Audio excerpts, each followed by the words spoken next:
Buenas tardes. Damos comienzo a la sesión 1388 de la Academia Argentina de Letras, primera sesión pública del año en la que se recibirá al académico de número Rafael Felipe Ortelino.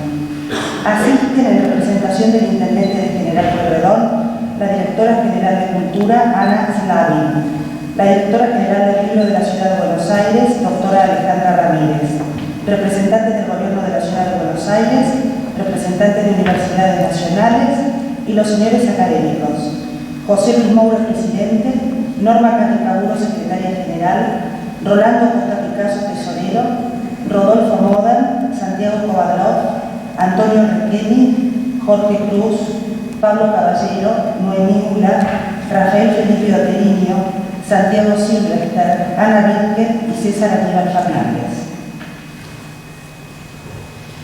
Se han recibido saludos y adhesiones del presidente de la Fundación CONEX, Luis Orsijevich, del rector de la Universidad FACTA, doctor Juan Carlos Mena, de la decana de la Facultad de Ciencias Jurídicas y Sociales de esa universidad, doctora María Paula Giacaglia, de don Luis González Tosar, del PEN Club de Galicia, de las académicas correspondientes María Rosa Calás de Clark, Gloria Videla de Rivero y Teresa Girbal. A continuación, el presidente académico José Luis Moure pronunciará las palabras de apertura del acto.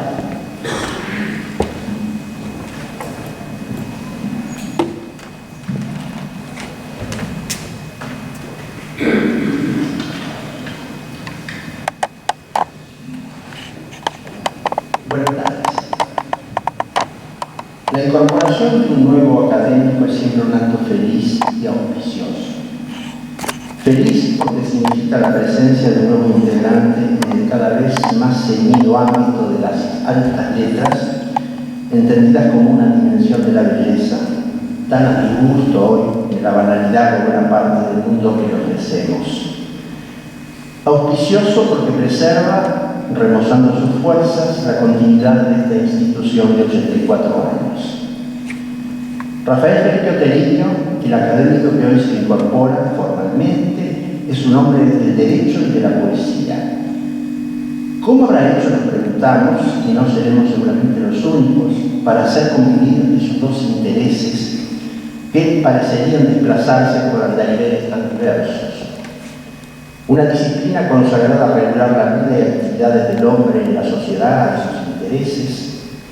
Yo que quería ser otro, un hombre de libros, de sentencias, de dictámenes, le hacía decir Borges a la Frida, a la enseñanza y comentario de leyes, códigos y procedimientos, porque Ortelino también fue docente, debe o debió compartir sus afanes con aquella otra, esencialmente individual en su génesis, amparada siempre en la interioridad, en la introspección, en el asedio y en la captura de palabras idealmente justas y únicas, procurando el despliegue de su potencial expresivo y sugeridor, de su más noble capacidad de opacar el lenguaje para que su protagonismo ilumine de manera nueva referentes eternos y alcancen a veces esa misteriosa empresa de conmover sobre la que ha prometido Ortelino hablarnos un poco más tarde. ¿Acaso no sea más que una lúdica pesquisa de casualidades a la que me gustaría encontrar un sentido de anticipación o de destino, pero una deformación profesional me hizo reparar en el apellido? Ortelino, como el mío, tuvo su origen en Galicia, es un diminutivo de Otero, un promontorio alto, es decir, Otto, en el nacimiento del romance hispánico, desde el cual es posible otear, es decir, escudriñar, mirar desde lo alto. ¿Acaso no es eso lo que pretende hacer todo poeta? Pero no retrasemos más lo esencial de lo que nos convoca. La Academia ha confiado al académico Santiago Kovadlov el curso de recepción y bienvenida de Rafael Felipe Ortelino, por lo que me es grato cederle el estrado. Muchas gracias.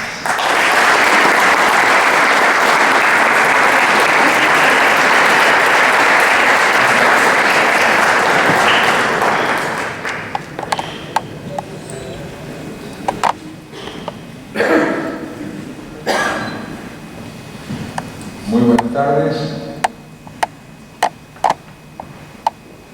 La Academia Argentina de Letras reconoce hoy, mediante esta ceremonia de incorporación, los valores que singularizan la obra de Rafael Felipe Oteliño.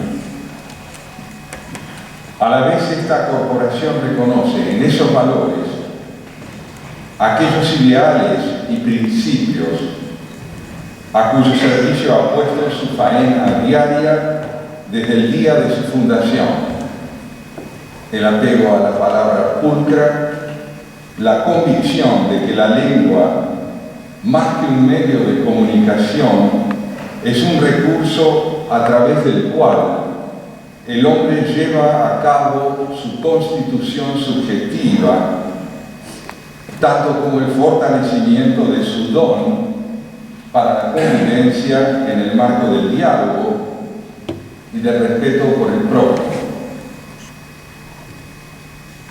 La obra de Rafael Felipe Oteliño está integrada por más de una decena de libros y un dilema constante que a todos los atraviesa y en todos ellos encuentra sustento. Me refiero al impacto que la existencia personal, entendida como enigma, genera en el poeta. Enigma que no pide solución, puesto que la rehuye una y otra vez, pero sí pide, en cambio, enunciación, una formulación consecuente con su complejidad irreductible y su misterio invicto. Dada esta unidad problemática, palpable en su producción desde sus inicios, Altas Lluvias, de 1966, bien puede reconocerse la obra de Oteliño como creación de un poema único que encuentra a través de diversos títulos una modulación poco menos que constante. Heidegger ha sabido decir que el pensador es siempre pensador de una sola idea. Leyendo a Oteliño puede advertirse que el poeta es, a su modo, vocero de una única revelación incesantemente reconfigurada, aquella que a través de imágenes múltiples, brotadas todas ellas de su sentimiento del tiempo y la memoria, desnuda el núcleo temático de su aptitud expresiva. Si bien no abundan los textos en prosa en los que Oteliño se haya explayado sobre su aventura literaria, contamos con algunos, y entre ellos uno particularmente elocuente. Se trata del diálogo que el poeta sostuvo con la psicoanalista Patricia Leyac en el año 2003, luego recogido en el libro de esa autora, La letra interrogada, editado en Buenos Aires en 2006. Allí se encuentran observaciones insoslayables del escritor sobre su experiencia, que si bien someramente merecen ser recogidas en esta consideración de hoy sobre su obra. Oteliño está persuadido de que el lenguaje no nos devuelve un ser, una verdad última, sino que nos pone a las puertas de una gran imposibilidad, que es el vacío que estaría detrás de las palabras. Cita él al respecto a Blasco, quien afirma: los poemas nos ponen a las puertas del vacío esencial donde se gestan. Ese vacío, esa falta, en los términos de Patricia Leyac, es generadora nos causa, nos mueve a la producción. En otros términos, el hombre habla para infundir significación a lo que no la tiene.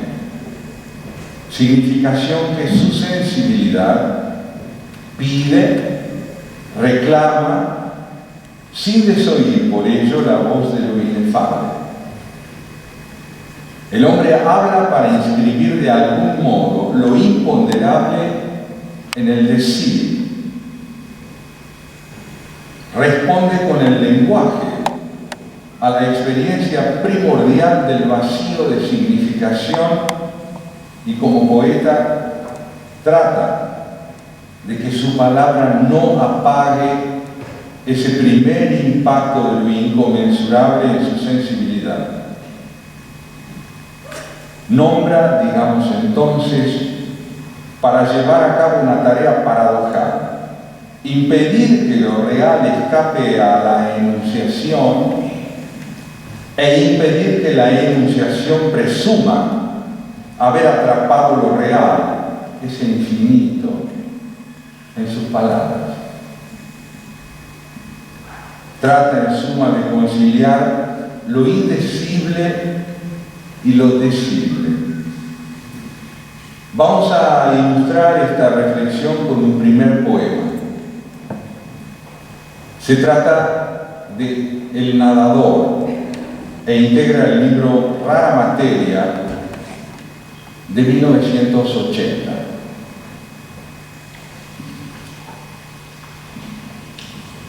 El ágil golpe de piernas, la zambullida, los brazos, girando acompasados mientras la orilla queda atrás.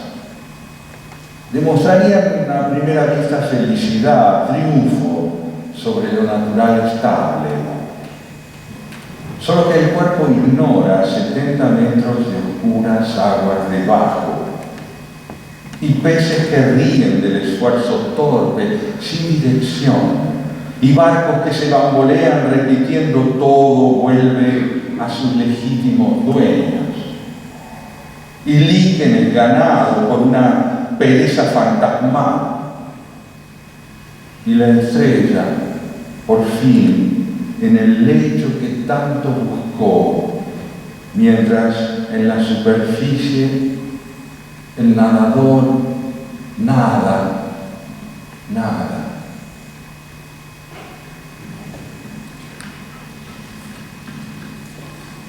Lo que el poeta hace es cavar, viene Mallarmé a recordarle a Oteniño, convalidándolo en su proceder. Si el vacío es sitio fundante del auténtico decir, para reencontrarlo en el decir, es preciso liberar la palabra de todo aquello que en forma de significado inamovible la congela y enmudece, la acalla bajo la modalidad del lugar común, del dogma y del hábito discursivo. Poeta es aquel que rompe para nosotros la costumbre. Supo escribir Saint-Exupéry en 1960. Pues bien, cavar es romper la costumbre, limpiar la palabra, devolverle movilidad semántica, ponerla en marcha otra vez, hacerla resplandecer como aquel recurso mediante el cual el hombre se deja ver como el que quiere decir, antes que como aquel que efectiva y enteramente dice. La expresión, en suma, entendida como anhelo, que se deja ver en las palabras. Se trata entonces, en términos de Oteniño, de quitar sentidos para encontrar ese vacío donde la cosa empieza a reverberar y a atraer nuevas señales. Es decir, que el asunto del poema, aquello que lo despierta o demanda, es esa otra significación que se busca a través de las palabras, pero que en realidad no contienen tanto las palabras, sino que las palabras nos llevan a la zona donde esa significación aparece.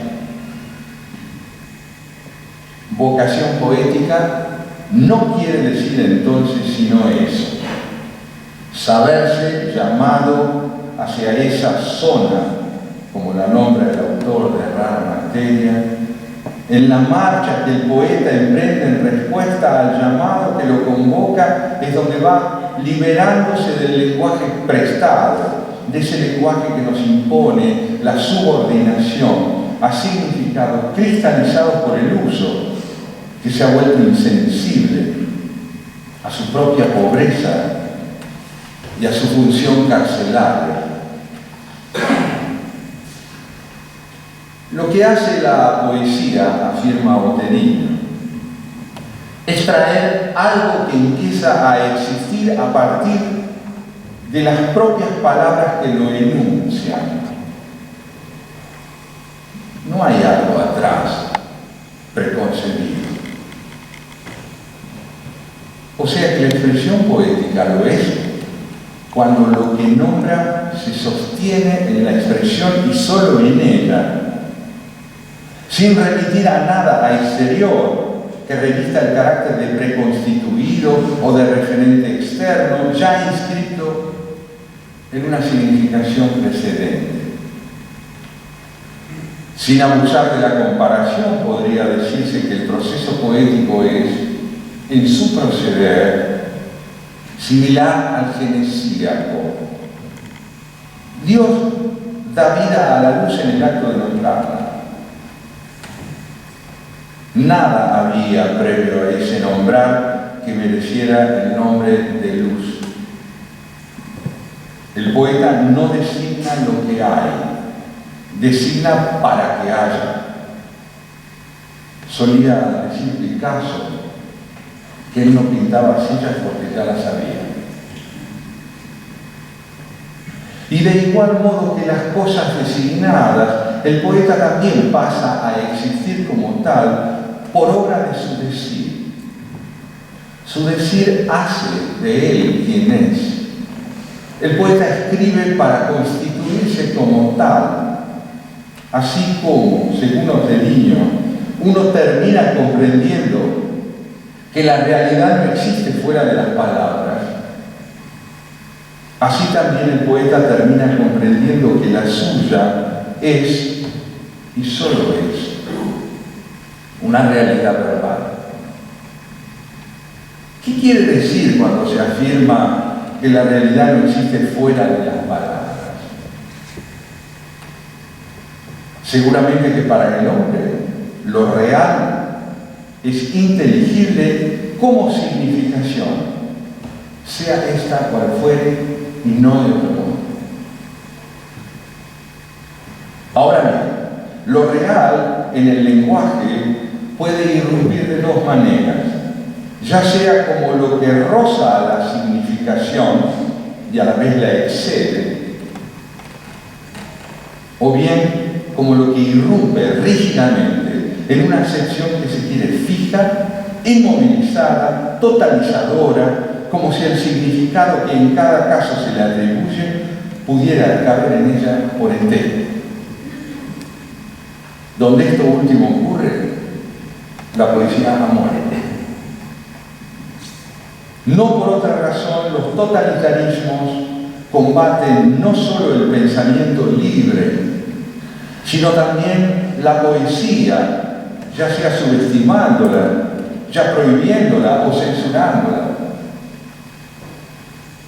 Platón fue uno de los primeros en comprender el poder movilizador de la poesía y por eso exigió su exclusión del estado dictatorial que aspiraba a construir.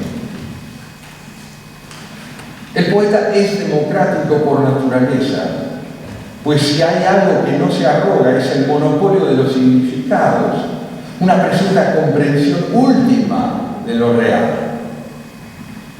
Solo reclama el derecho a reinterpretar lo ya interpretado y solo tiene existencia si lleva a cabo esa reinterpretación. Lo suyo, y toda la poesía de Oteniño en prueba de ello, es es el íntimo deambular del espíritu, su errancia incansable y autónoma, pues ella es la que habilita la puesta en movimiento de los significados. Así, y sólo así, es como el poeta imprime a las palabras potencia reveladora, una luz renovada que no ilumina una verdad oculta, sino que funde una verdad alternativa a la del sentido común, a la de la costumbre y aún a la del prejuicio y el dogma.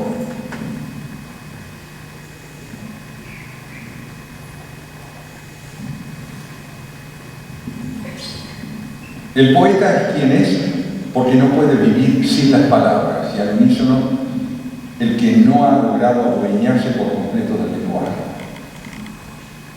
El lenguaje se le escapa sin cesar, se le resiste en la misma medida en que se presta a su aguda exploración.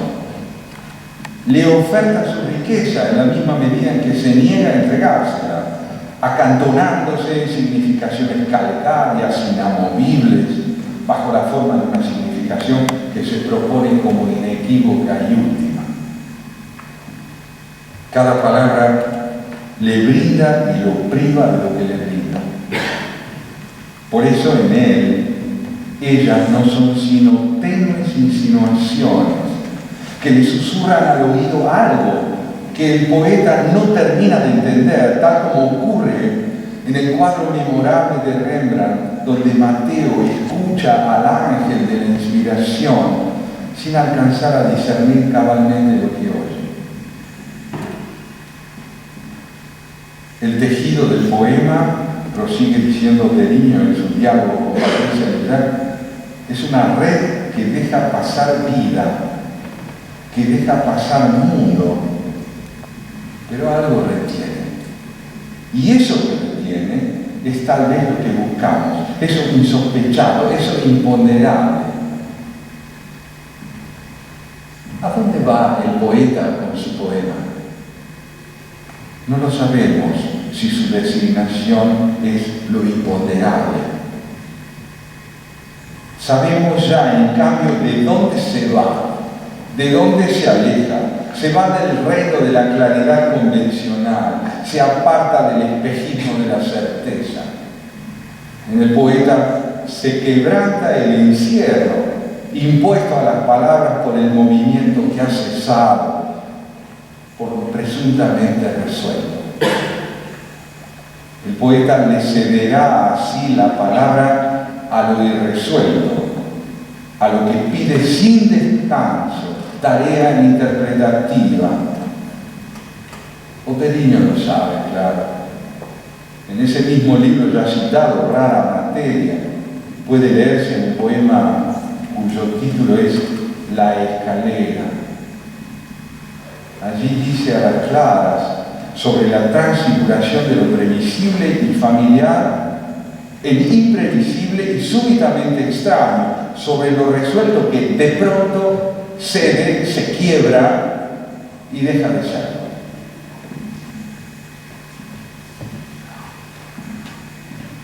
Subir la escalera es ejercicio diario, un pie detrás del otro, la mirada 2 escalones más arriba, la mano fugaz en la baranda, pero subir exige simetrías que el corazón no atiende, la confianza en un antes y un después, y el olvidable abajo y el incierto arriba, las sombras, el ayer, las vísperas, el nunca. Ilusión que el habitante alienta mientras el pie repite no hay término, no hay término, y los ojos buscan vagarosos señas.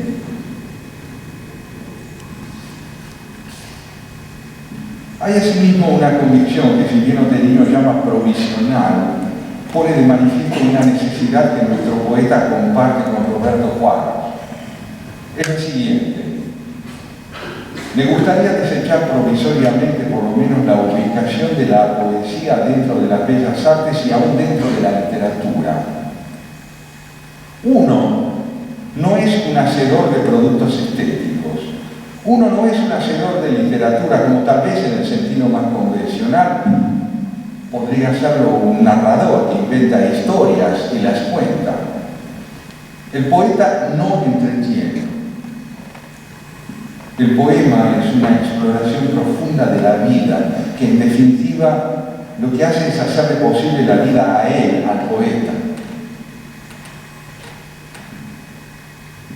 Aquí encuentra Ottolino el sustrato ontológico de este quehacer al que concibe como autoconstituyente y, por cierto, y a la vez existencialmente decisivo para quien, al frecuentar sus frutos como lector, se da vida a sí mismo, se fortalece vivencialmente, encontrando en esos frutos sus propias palabras imprescindibles.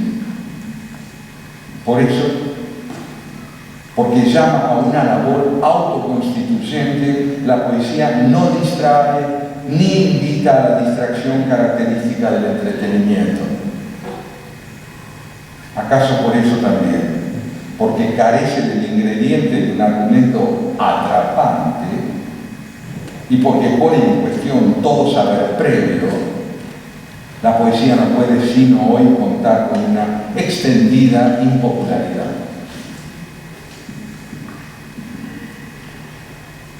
Lo decisivo en la existencia humana parece ser el efecto de ese vacío de significación que convoca a responderle mediante la creación de valores que sean a la vez capaces de no renegar de él, de no perderlo de vista.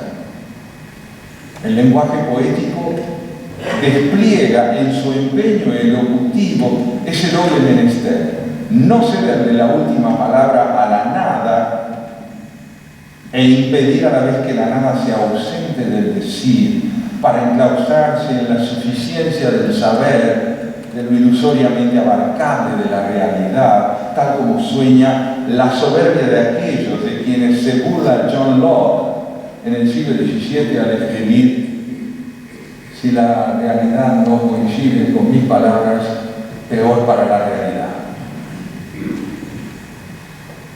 Leamos en La colina, libro de 1992, el poema El balanceo de esa niña en la hamaca.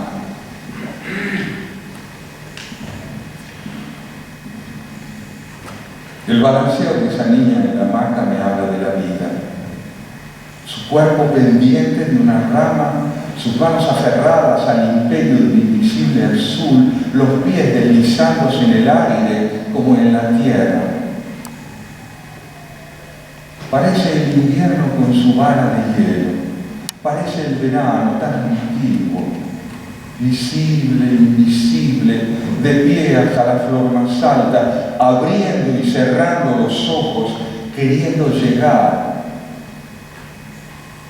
Ese ir y venir sobre azucenas, sobre hueso y dolor, sobre murallas, mientras en la sombra cabecean los ancianos y en la copa del árbol habita un susurro. Ese vaivén, oh Dios, que no se apague, que la estrella no caiga esta noche, que no se detenga.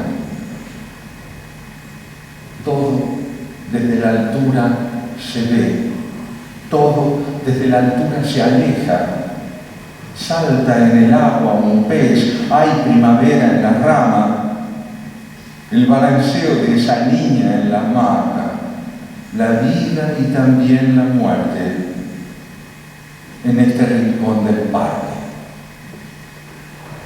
Por último, y por fin, una referencia a lo decisivo, su voz, la voz poética de Rafael Felipe Ottolino, una voz templada, ya madura al poco tiempo de haber empezado a hacerse oír, inconfundible para quienes hemos aprendido a ponderar sus atributos en el marco de la poesía argentina contemporánea. En ella, como hemos podido oír, la sobriedad del pensamiento y el lirismo de la imaginación, se convocan recíprocamente y los frutos de ese encuentro conforman la obra que hoy celebramos. Se entiende entonces por qué esta academia, al incorporar como miembro del número a Rafael Felipe Otelliño, no hace sino fortalecer con su presencia y su contribución los propósitos que le dan vida y el curso de su acción cotidiana.